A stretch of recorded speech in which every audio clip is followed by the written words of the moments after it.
ನಮಸ್ಕಾರ ಎಲ್ರಿಗೂ, good evening. Welcome to finance guru. ಇವತ್ತು ನಮಗೆಲ್ಲರಿಗೂ ಬಹಳ ಬೇಕಾಗಿರುವಂತಹ ವಿಷಯ, ಅದನ್ನು ತಿಳ್ಕೊಳ್ಳೇಬೇಕಾಗಿರೋ ವಿಷಯ, ಅದನ್ನು ನಿಮ್ಮ ಮುಂದೆ ಪ್ರಸ್ತಾಪ ಮಾಡಲಿಕ್ಕೆ ಬಂದಿದ್ದೇನೆ. ನಗರ ಪ್ರದೇಶದಲ್ಲಿರೋರಿಗೆ ಇನ್ಶೂರೆನ್ಸ್ ಅನ್ನೋ ಪದ ಹೊಸದೇನಲ್ಲ. ದಿನನಿತ್ಯ ನಾವು ಕೇಳ್ತಾ ಇರ್ತೀವಿ, ಅಡ್ವರ್ಟೈಸ್ಮೆಂಟ್ಸ್ ಬರ್ತಾ ಇರುತ್ತೆ. ಆದರೆ ಇದ್ರ ಬಗ್ಗೆ ಸರಿಯಾದ ಮಾಹಿತಿ ನಮ್ಮ ಹತ್ರ ಇದೆಯಾ? ಮಾಹಿತಿ ಇದ್ದರೆ ಮಾತ್ರ ಸಾಕಾಗಲ್ಲ. ಆ ಇನ್ಶೂರೆನ್ಸನ್ನು ಹೆಲ್ತ್ ಇನ್ಶೂರೆನ್ಸ್ ಆಗಿರ್ಬೋದು ಅಥವಾ ಲೈಫ್ ಇನ್ಶೂರೆನ್ಸ್ ಆಗಿರ್ಬೋದು, ಸರಿಯಾದ ಇನ್ಶೂರೆನ್ಸ್ ಪಾಲಿಸಿಯನ್ನು ತಗೊಳ್ತಾ ಇದ್ದೀವಾ ಅನ್ನುವಂಥದ್ದು ಬಹಳ ನನ್ನನ್ನು ಕೂಡ ಕಾಡಿದಂತಹ ಪ್ರಶ್ನೆ. ಮತ್ತು ಹಲವಾರು ನನ್ನ ಕ್ಲೈಂಟ್ಸ್ಗಳ ಜೊತೆ ಮಾತನಾಡುವಾಗ ಕೂಡ ನನಗೆ ಆದಂತಹ ಒಂದು ಅನುಭವ. ಯಾಕೆ ಈ ವಿಷಯನ ಈಗ ಹೇಳ್ತಾ ಇದ್ದೀನಿ ಅಂತಂದರೆ, ನಮ್ಮ ದೇಶದಲ್ಲಿ ಸ್ಟಾಕ್ ಮಾರ್ಕೆಟನ್ನು ರೆಗ್ಯುಲೇಟ್ ಮಾಡಲಿಕ್ಕೆ securities exchange board of India, ಅಂದರೆ ಸೆಬಿ ಅನ್ನುವಂತಹ ಒಂದು ಆರ್ಗನೈಸೇಷನ್ ಇದೆ, ಗೌರ್ಮೆಂಟ್ನ ಆರ್ಗನೈಸೇಷನ್. ಇನ್ಶೂರೆನ್ಸ್ ಪ್ರಾಡಕ್ಟ್ಸ್ನ ರೆಗ್ಯುಲೇಟ್ ಮಾಡಲಿಕ್ಕೆ ಅಂತ ಹೇಳಿ ಒಂದು IRDA ಅನ್ನುವಂತಹ ಒಂದು ಸಂಸ್ಥೆ ಇದೆ, insurance regulatory department of authority ಅಂತ ಅದರ ಪೂರ್ಣವಾದಂಥ ಒಂದು ಫುಲ್ ಫಾರ್ಮ್. ಆ IRDA ಇತ್ತೀಚೆಗೆ ಒಂದು ಅಬ್ಸರ್ವೇಷನನ್ನು ಮಾಡಿದೆ. ಅದು ಬಹಳ ಮುಖ್ಯವಾದಂತಹ ಒಂದು ಅಬ್ಸರ್ವೇಷನ್. ಆ ಅಬ್ಸರ್ವೇಷನ್ ಏನು ಅಂತಂದರೆ, ಇನ್ಶೂರೆನ್ಸ್ ಪ್ರಾಡಕ್ಟನ್ನು ಇನ್ವೆಸ್ಟ್ಮೆಂಟ್ ಪ್ರಾಡಕ್ಟಾಗಿ ಪ್ರಮೋಟ್ ಮಾಡಬಾರ್ದು ಅನ್ನುವಂತಹ ಒಂದು ಅಬ್ಸರ್ವೇಷನ್ ಮಾಡಿದೆ. ಬಹಳ ತುಂಬ ಹಿಂದಿನಿಂದಲೇ ಈ ರೀತಿಯ ಒಂದು ಇನ್ಶೂರೆನ್ಸನ್ನು ಇನ್ವೆಸ್ಟ್ಮೆಂಟ್ ಪ್ರಾಡಕ್ಟಾಗಿ ಪ್ರಮೋಟ್ ಮಾಡುವಂಥದ್ದು, ಆ ಪಾಲಿಸಿಗಳನ್ನ ಸೆಲ್ ಮಾಡುವಂಥದ್ದು ಬಹಳ ಮುಂಚೆನೇ ನಡ್ಕೊಂಡು ಬಂದಿದೆ. ಆದರೆ ಈಗ IRDAಗೆ ಸ್ವಲ್ಪ ಎಚ್ಚರ ಆಗಿ ಇದ್ರ ಬಗ್ಗೆ ಸ್ವಲ್ಪ ಕಟುವಾಗಿ ಮಾತನಾಡಿದೆ. ಮತ್ತು ಯಾರು ಪಾಲಿಸಿಯನ್ನು ಪರ್ಚೇಸ್ ಮಾಡ್ತಾರೆ ಅವ್ರಿಗೂ ಕೂಡ ಇದ್ರ ಬಗ್ಗೆ ಗಮನವಹಿಸಿ ಅಂತ ಹೇಳಿದೆ.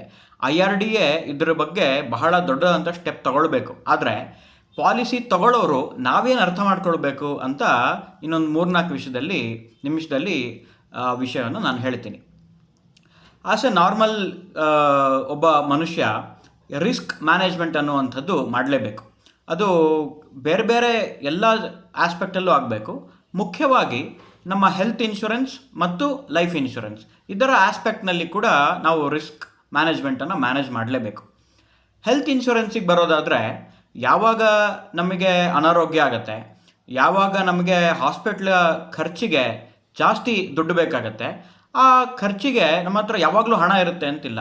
ಅಥವಾ ಅಷ್ಟು ಹಾಸ್ಪಿಟ್ಲಿಗೆ ಖರ್ಚಾಗುವಷ್ಟು ಹಣ ನಾವು ಸ್ಪೆಂಡ್ ಮಾಡುವಂತಹ ನಮಗೆ ಸಾಮರ್ಥ್ಯ ಇಲ್ಲದೆ ಇರ್ಬೋದು. ಅದಕ್ಕೋಸ್ಕರನೇ ನಾವು ವರ್ಷಕ್ಕೊಂದ್ಸತಿ ಪ್ರೀಮಿಯಮ್ ಅಂತ ಕಟ್ತೀವಿ. ಆ ಪ್ರೀಮಿಯಮ್ ಅಂತ ಕಟ್ಟಿದಾಗ ಸಮ್ ಅಶ್ಯೂರ್ಡ್ ಅಂತ 5 ಲಕ್ಷನೋ 10 ಲಕ್ಷನೋ ಸಮ್ ಅಶ್ಯೂರ್ಡನ್ನು ತಗೊಳ್ತೀವಿ. ಹಾಸ್ಪಿಟ್ಲಿಗೆ ಅಡ್ಮಿಟ್ ಆಗುವಂಥ ಪರಿಸ್ಥಿತಿ ಬಂದರೆ ನಮ್ಮ ಬದಲು ಇನ್ಶೂರರ್ ಆ ಅಮೌಂಟನ್ನು ಪೇ ಮಾಡ್ತಾರೆ. ಇದು ಹೆಲ್ತ್ ಇನ್ಶೂರೆನ್ಸ್ ಆಯಿತು. ಇನ್ನೊಂದು ಲೈಫ್ ಇನ್ಶೂರೆನ್ಸ್. ನಾವು ಲೈಫ್ ಇನ್ಶೂರೆನ್ಸ್ ಬಗ್ಗೆ ಮಾತಾಡಬೇಕಾದ್ರೆ ನಮಗೆ ತಕ್ಷಣಕ್ಕೆ ನೆನಪಾಗುವಂಥದ್ದು life insurance corporation of India, LIC.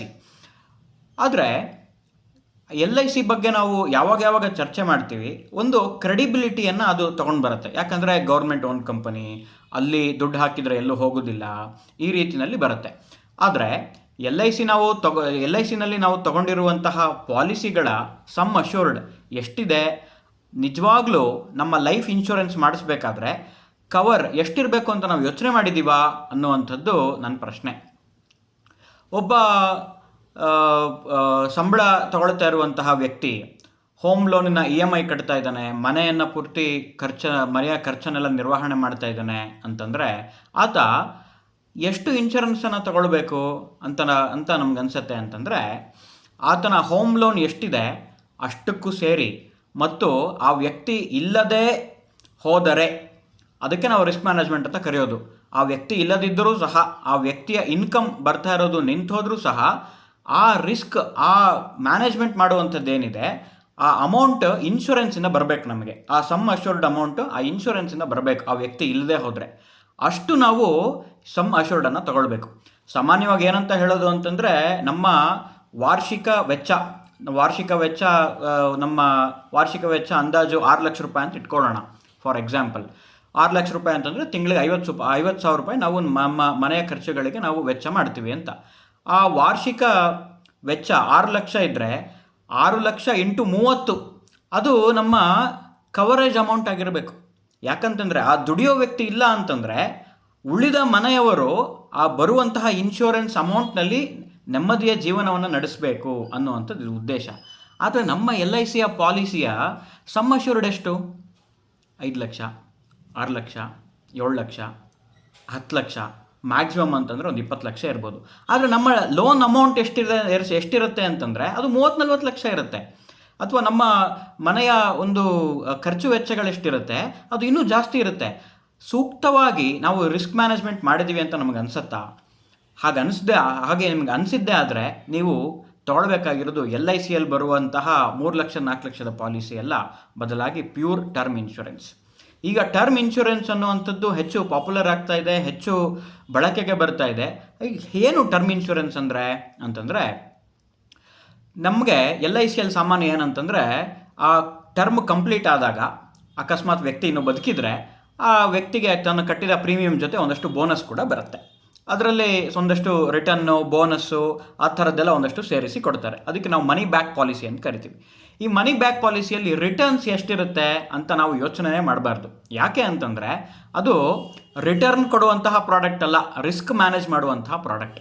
ಯಾವಾಗ ನಾವು ಇನ್ವೆಸ್ಟ್ಮೆಂಟ್ ಮತ್ತು ಇನ್ಶೂರೆನ್ಸ್ ಎರಡನ್ನೂ ಮಿಕ್ಸ್ ಮಾಡ್ತೀವಿ, ಅಲ್ಲಿ ನಮಗೆ ಸರಿಯಾದ ರಿಟರ್ನ್ ಕೂಡ ಸಿಗೋದಿಲ್ಲ, ಸರಿಯಾದ ಇನ್ಶೂರೆನ್ಸ್ ಕವರೇಜ್ ಅಮೌಂಟ್ ಕೂಡ ಸಿಗೋದಿಲ್ಲ. ಇದು ಬಹಳ ದೊಡ್ಡದಾದಂತಹ ಫೈನಾನ್ಷಿಯಲ್ ಜಗತ್ತಿನ ಪ್ರಸ್ತುತವಾಗಿರುವಂತಹ ಸಮಸ್ಯೆ.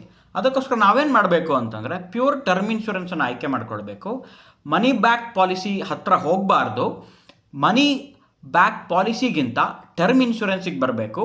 ನಮ್ಮ ಏನು ಹವ್ಯಾಸಗಳಿದೆ, ನಾವು ನಾನ್ ಆಲ್ಕೋಹಾಲಿಕ್ ಆದರೆ ಪ್ರೀಮಿಯಂ ಕಡಿಮೆ, ನೀವು ಸಿಗರೆಟ್ ಸೇದಲ್ಲ ಅಂತಂದರೆ ಪ್ರೀಮಿಯಂ ಕಡಿಮೆ, ಈ ರೀತಿ ಹಲವಾರು ಬಕೆಟ್ಸ್ಗಳಲ್ಲಿ ಪ್ರೀಮಿಯಮ್ಸ್ ಬರುತ್ತೆ. ಆದರೆ ದುಡ್ಡು ವಾಪಸ್ಸು ನೀವು ಬದುಕಿದ್ದಾಗ ವಾಪಸ್ ಬರೋದಿಲ್ಲ. ಅಕಸ್ಮಾತ್ 60ನೇ ವಯಸ್ಸಿನ ಒಳಗಡೆ, 50ನೇ ವಯಸ್ಸಿನ ಒಳಗಡೆ ಅಥವಾ 45ನೇ ವಯಸ್ಸಿಗೆ ನೀವಿಲ್ಲದೆ ಹೋದರೆ ಸಮ್ ಅಶ್ಯೂರ್ಡ್ ಹತ್ತತ್ರ ನಾವು ಎಷ್ಟು ಸಮ್ ಅಶ್ಯೂರ್ಡ್ ಆಯ್ಕೆ ಮಾಡಬೇಕು ಅಂತಂದರೆ ಸಾಮಾನ್ಯ ಮಿಡಲ್ ಕ್ಲಾಸ್ ಜನ ಕೂಡ ಈಗ 1.5 ಕೋಟಿ ಅಷ್ಟು ನಾವು ಸಮ್ ಅಶ್ಯೂರ್ಡ್ ಆಯ್ಕೆ ಮಾಡಬೇಕು. ನಮಗೆ ಎಷ್ಟು ಪ್ರೀಮಿಯಂ ಇರ್ಬೋದು 1-1.5 ಕೋಟಿಗೆ ಅಂತಂದರೆ ಒಬ್ಬ ನಾರ್ಮಲ್ 30-35 ವಯಸ್ಸಿನ ಒಬ್ಬ ವ್ಯಕ್ತಿಗೆ ಸುಮಾರು 12ರಿಂದ 15 ಸಾವಿರದ ಒಳಗಡೆ ಈ ಪ್ರೀಮಿಯಂ ಅಮೌಂಟ್ ಬರುತ್ತೆ. 12ರಿಂದ 15 ಸಾವಿರ ರೂಪಾಯಿ ಪ್ರೀಮಿಯಂ ಅಮೌಂಟ್ ತಿಂಗಳಿಗೆ ಅಂತ ಕೇಳಿದ್ರೆ ಖಂಡಿತ ಇಲ್ಲ. ಇದು ವಾರ್ಷಿಕವಾದಂತಹ ಒಂದು ಪ್ರೀಮಿಯಂ.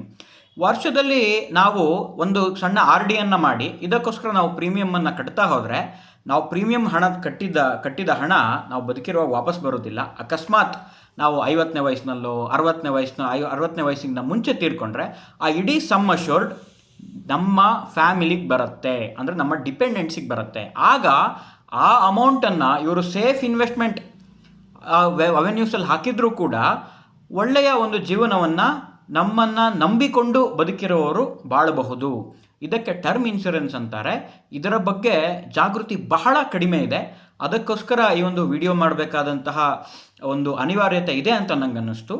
ತುಂಬ ಜನ ಯಾವ ಇನ್ಶೂರೆನ್ಸ್ ತೊಗೊಳ್ಬೇಕು, ಯಾವ ಕಂಪ್ನಿ ಇನ್ಶೂರೆನ್ಸ್ ತೊಗೋಬೇಕು, ಅದ್ರ ಜೊತೆಗೆ ರೈಡರ್ ಬರುತ್ತೆ, ಆಕ್ಸಿಡೆಂಟಲ್ ಇನ್ಶೂರೆನ್ಸ್ ಬರುತ್ತೆ, ಕ್ರಿಟಿಕಲ್ ಇಲ್ನೆಸ್ ಕವರ್ ಬರುತ್ತೆ. ಇದನ್ನೆಲ್ಲವನ್ನು ಕೂಡ ವಿಡಿಯೋದಲ್ಲಿ ತುಂಬ ವಿವರಿಸ್ತಾ ಹೋದರೆ ನೀವು ವಿಡಿಯೋವನ್ನು ಬಂದ್ ಮಾಡ್ತೀರಾ ಮತ್ತು ಇದಕ್ಕೆ ಪ್ರಯೋಜನ ಇಲ್ಲ ಅಂತ ಹೇಳ್ತೀರಾ. ಹಾಗಾಗಿ ನಿಮ್ಮ ಪರ್ಸನಲ್ ಒಂದು ಕವರೇಜ್ ಅಮೌಂಟ್ ಸರಿ ಇದೆಯಾ ನೋಡಿ. ಮತ್ತು ಇದರ ಬಗ್ಗೆ ಸಂಪೂರ್ಣವಾದ ಮಾಹಿತಿಗೋಸ್ಕರ ನನ್ನನ್ನು ನೀವು ಸಂಪರ್ಕ ಮಾಡ್ಬೋದು. ಕಮೆಂಟ್ ಬಾಕ್ಸ್ನಲ್ಲಿ ಮತ್ತು ಸೆಕ್ಷನ್ನಲ್ಲಿ ವಿಡಿಯೋಕ್ಕೆ ಮುಂಚೆ ಬರುವಂತಹ ಸೆಕ್ಷನ್ನಲ್ಲಿ ನನ್ನ ನಂಬರನ್ನು ಹಾಕಿರ್ತೀನಿ, ನೀವು ನನ್ನನ್ನು ಸಂಪರ್ಕ ಮಾಡ್ಬೋದು. ಸೂಕ್ತವಾದ ಇನ್ಶೂರೆನ್ಸ್ ಪ್ರೀಮಿಯಂನ ತಗೊಳ್ಳೋದಕ್ಕೆ ನಾನು ನಿಮಗೆ ಸಹಾಯವನ್ನು ಕೂಡ ಮಾಡ್ತೀನಿ. ನಮಸ್ಕಾರ.